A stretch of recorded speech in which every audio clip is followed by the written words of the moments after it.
alamat as-sa'atis sughra allati lam taqa ilal an. Tanda-tanda kiamat kecil yang belum terjadi sampai hari. Ma'asyiral muslimin yang dimuliakan Allah Subhanahu wa taala, kita tahu bahwa tanda-tanda alamat kecil itu memiliki beberapa peristiwa. Ada tanda-tanda alamat kiamat kecil yang sudah berlalu dan tidak mungkin kembali. Ada alamat kiamat kecil itu yang telah terjadi dan akan terus terjadi dan akan terulang-ulang kejadian. Kemudian yang ketiga, alamat tanda-tanda kiamat kecil yang belum terjadi. Dan tentu yang terakhir ditutup dengan tanda-tanda alamat besar. Di antara tanda-tanda kiamat yang kecil dan sudah terjadi dan tidak mungkin terulang lagi, seperti diutusnya Nabi SAW dan wafatnya Rasul, terbelahnya bulan menjadi dua. Kemudian juga api Hijaz yang pernah terjadi di negeri Syam. Kemudian alamat yang senantiasa terjadi dan akan terulang-ulang adalah futuhat wal hurb. Futuhat artinya pembebasan-pembebasan negeri dan peperangan. Kemudian juga menyandarkan ke perkara kepada yang bukan pakarnya. Kemudian kerusakan kaum muslimin. Kemudian terjadinya gerhana, terjadinya gempa dan begitu seterusnya. Nah, adapun tanda-tanda kiamat yang belum pernah terjadi sudah saya singgung pada kesempatan yang lalu. Di antaranya mengeringnya sungai Efrat dan terlihatnya gunung emas. Kemudian juga kemarin kita sudah singgung tentang perang yang besar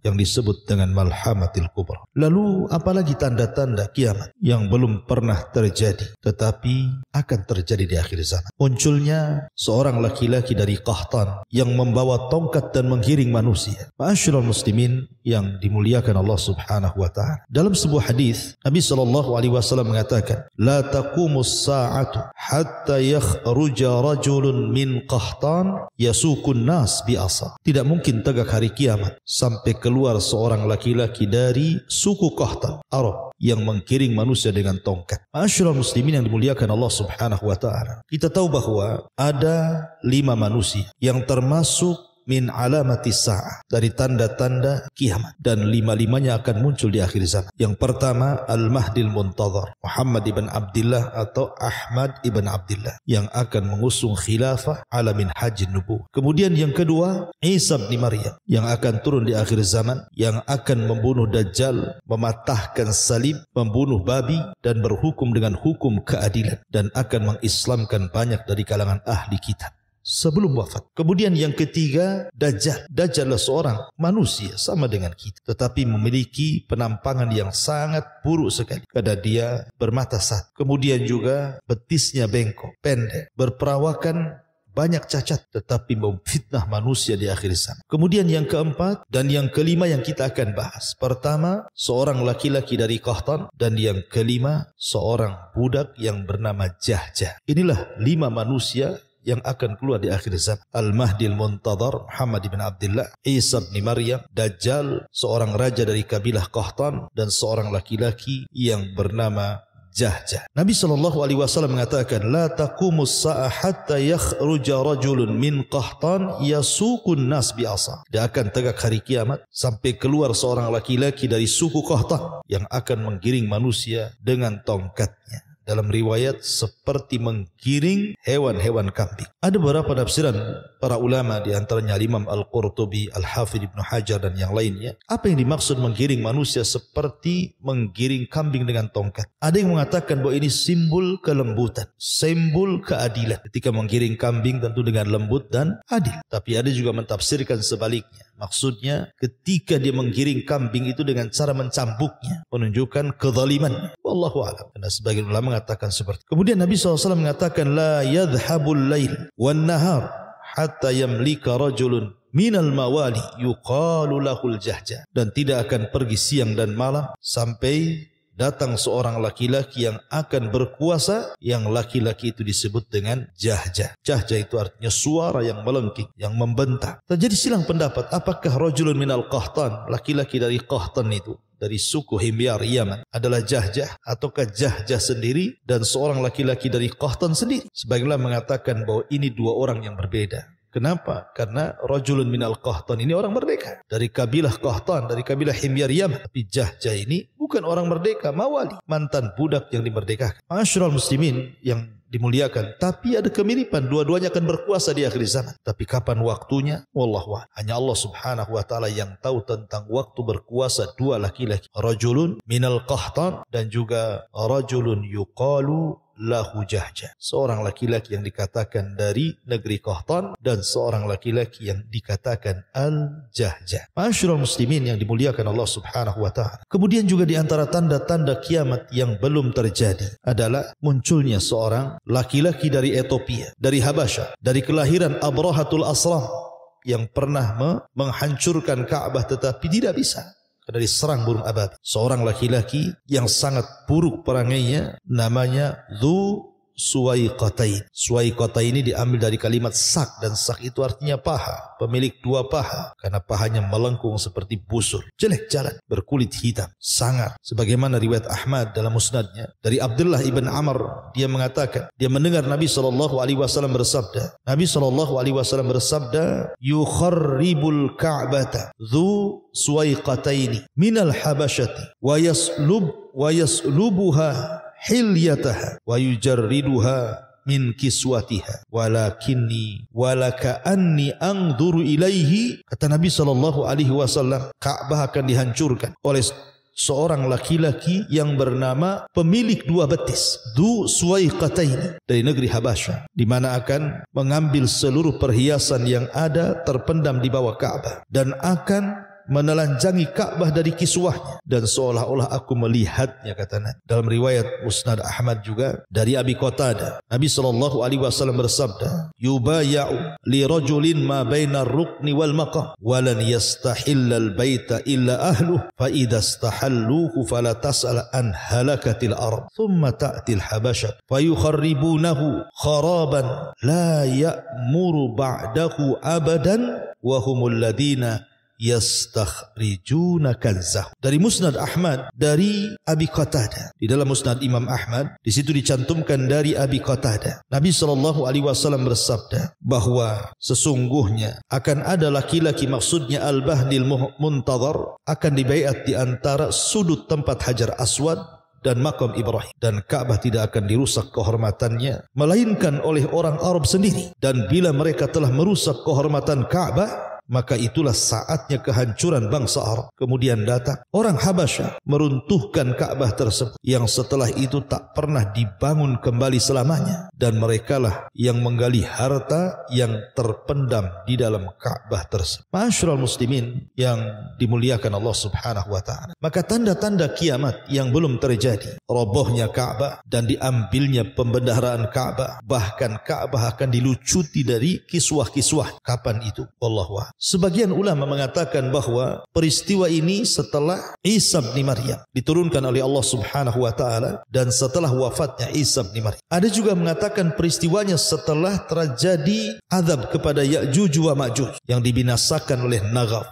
oleh ulat-ulat kecil. Ada yang mengatakan terjadi setelah munculnya Dabatul Ard, binatang yang melata dan bisa bicara. Ada yang mengatakan bahwa setelah seluruh alamat tanda-tanda kiamat muncul, barulah Ka'bah dihancurkan oleh Dzu Suwaiqatain. Tapi ada juga yang mengatakan, dan ini perkara yang masyhur yang sudah saya singgung tadi, bahwa peristiwa itu ba'da mauti Isa, setelah Isa bin Maryam meninggal. Kemudian manusia mulai kembali ke jalan jahat, mereka kembali murtad, sebagian mereka jadi munafik. Ketika mulai rusak dan tidak ada yang membimbing mereka, tiba-tiba Ka'bah sudah tidak ada yang tawaf di situ, tidak ada orang umrah dan haji lagi di situ. Maka saat itulah kemudian datanglah dari Ethiopia Habasyah seorang laki-laki yuqalu lahu Dzu Suwaiqatain, namanya pemilik dua betis, bahasa Arabnya Dzu Suwaiqatain, datang membawa palu dan pasukan, kemudian menghancurkan Ka'bah sekeping demi sekeping sampai rata dengan tanah. Kemudian mereka menggali isi pembendaharaan apa yang ada dalam Ka'bah itu, dan mereka lucuti Ka'bah dari kiswah. Ma'asyiral muslimin yang dimuliakan Allah subhanahu wa ta'ala, sebenarnya penghancuran Ka'bah itu pernah dilakukan oleh orang yang sama-sama dari Ethiopia Habasyah, namanya Abrahatul Asram. Dia dikirim oleh tentara oleh Raja Habasyah ketika itu untuk menghancurkan kerajaan Dhunwas di Najran, Yaman, karena sudah membantai banyak orang-orang Nasrani Najran dengan tangan besinya Dhunwas. Karena Dhunwas orang Yahudi, antara rakyatnya mayoritas Nasrani. Akhirnya kemudian kemudian orang-orang Nasrani, rakyatnya itu disiksa oleh raja zalim Yahudi yang bernama Dzunwas. Maka diutuslah Abrahatul Asram untuk menghancurkan Najran, membunuh Dzunwas, dan berhasil dengan rekan jenderal yang namanya Riyadh. Kemudian belakangan singkat kata Abraha pun berkuasa di Yaman, dan lebih singkat lagi ceritanya tiba-tiba ketika dia membangun sebuah tempat ibadah dan tidak ada satupun orang Arab yang datang, ternyata alasannya Ka'bah, ditambah kemudian dihinakan, maka dia marah berujung dengan ingin menghancurkan Ka'bah. Tapi apakah berhasil? Tidak berhasil. Abraha tidak bisa berhasil menghancurkan Ka'bah. Padahal secara keyakinan Abraha itu lebih berpetunjuk dibandingkan orang-orang kafir Quraisy. Ya, karena orang-orang kafir Quraisy itu penyembah Lata, Uzza, Hubal, Manat dan patung-patung yang lainnya. Musyrikun, ahli syirik. Tetapi Abraha tidak. Abraha itu ahli kitab. Dia Nasrani. Turun padanya kitab Injil. Artinya bahwa secara hidayah ad-din, agama, Abraha itu jauh lebih baik dibandingkan orang-orang musyrik Arab. Tapi kenapa Abraha tidak diizinkan menghancurkan Ka'bah? Justru dia yang dihancurkan. Dikirim burung ababil, tarmihim bihijarati min sijil faja'alahum ka'asfin ma'ab. Dibinasakan oleh burung-burung ababil, tentara-tentara Allah Subhanahu wa taala. Rupanya Ka'bah dihormat, dilindungi Allah tabaraka wa taala, karena 50 hari setelah peristiwa ini akan lahir Sayyidul Anbiya wal mursalin, pemimpinnya para nabi dan rasul. Sebab itulah Allah jaga Ka'bah dari penyerangan Abrahatul Asram. Tetapi nanti di akhir zaman muncul pengganti Abrahatul Asram, namanya Dzu Suwaiqatain. Dia bawa palu dan pasukan,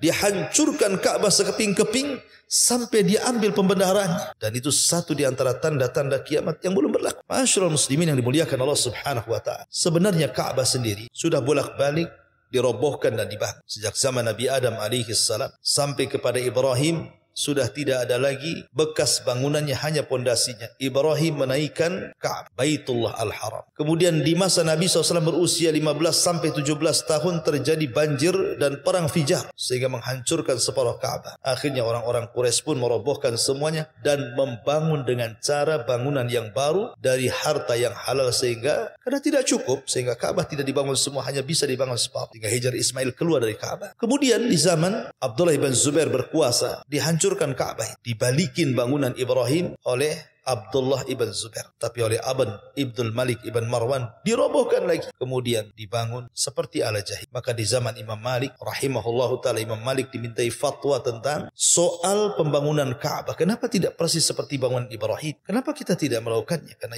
Imam Malik itu imam Darul Hijrah, imamnya kota Madinah, dan dipercaya oleh orang-orang Madinah dan fatwanya diakui. Imam Malik hanya mengatakan jangan, sudahlah biarkan Ka'bah seperti itu, jangan dijadikan permainan para penguasa yang asik merobohkan, membangun dan begitu seterusnya. Ma'asyiral muslimin yang dimuliakan Allah Azza wa Jalla. Lalu kapan terjadi penghancuran Ka'bah dan tidak mungkin tegak lagi Ka'bah di permukaan bumi? Nabi SAW mengatakan dari Anas bin Malik radhiyallahu anhu, kata Rasul, la taqumu hatta la yuqal fil ardi Allah Allah Allah. Tidak akan tegak hari kiamat, sehingga tidak akan dikatakan di bumi ini orang yang mengucapkan lafaz Allah Allah Allah. Rawahu Muslim. Ketika tidak ada lagi orang mengucapkan Allah, orang sudah tidak kenal salat, tidak kenal puasa, tidak kenal zakat, tidak kenal haji, umrah, dan manusia berada di atas kegelapan. Disinilah datang Dzu Suwaiqatain dari Habasyah Ethiopia, kemudian menghancurkan Ka'bah dengan tujuan mengambil pembendaharaan yang ada di dalam Ka'bah. Ma'asyiral muslimin yang dimuliakan Allah Subhanahu wa taala, inilah di antara tanda-tanda kiamat yang belum terjadi.